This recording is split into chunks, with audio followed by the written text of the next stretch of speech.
And we're getting the first primary results heading into the midterms after a chaotic voting day in Texas. A judge extended polling hours after long lines and confusion. But then the Supreme Court overturned the order and said ballots cast after 7 p.m. should be separated. Now Senator John Cornyn is expected to face a runoff against State Attorney General Ken Paxton in the Republican Senate primary. And state lawmaker James Tallarico is the projected winner in the Democratic primary, defeating Congresswoman Jasmine Crockett. ABC's Washington Bureau Chief Rick Klein's here with more on that. Hi, Rick. So Democrats haven't won a statewide race in Texas for more than 30 years. So why do they see an opportunity here?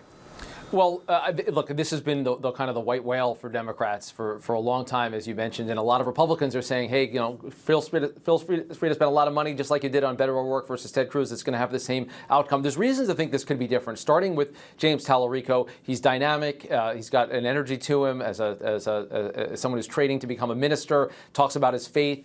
A different profile than we've seen the Democrats put forward in almost any race. And you add to that this messy Republican primary, already the most expensive in the nation. Now you're going to have a runoff. And Democrats still think if the Attorney General Paxton is able to win, he is essentially damaged goods. And that Tallarico has a real opportunity. Plus, this is a midterm election year that's likely to be tough on Republicans.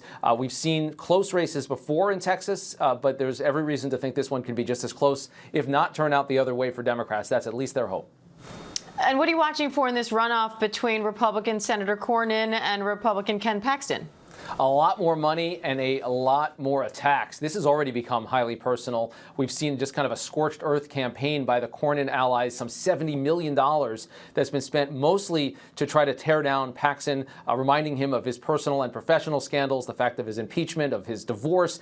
And Cornyn says that this is going to be even more of a reckoning for the Attorney General. Look, Cornyn, I think, did a little bit better than some people thought by coming up numerically higher than Paxton, but it's going to be hard because to get from where he ended yesterday above 50% means you have to, by definition, convince voters who didn't vote for you in the first round. Those voters may have gone to Paxton, they may have gone to Wesley Hunt, or maybe they stayed home. So this is going to be an all-out effort by the Republican establishment to try to get Cornyn over the finish line. Republicans in Washington and in Texas are pretty much in agreement that Cornyn is an automatic winner. Paxton, at least, is a wild card that could leave that seat vulnerable.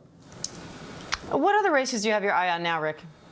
Well, because this runoff in Texas is going to be a very big deal. We've got the Ohio primaries coming up in the early part of May. Much like yesterday's, it kind of sets the stage for the fall because North Carolina is a critical race for the Democrats if they're going to try to win back the majority in the Senate. Texas is the same. Ohio, very close on that list. And we continue to see an issue where there's the splits in the Republican Party are not so much who's for Trump or against Trump. It's who's the most for Trump. And we saw Trump do fairly well with his endorsed candidates yesterday. And probably the most valuable thing in politics on the Republican side remains an endorsement from the sitting president. Rick Klein, thank you.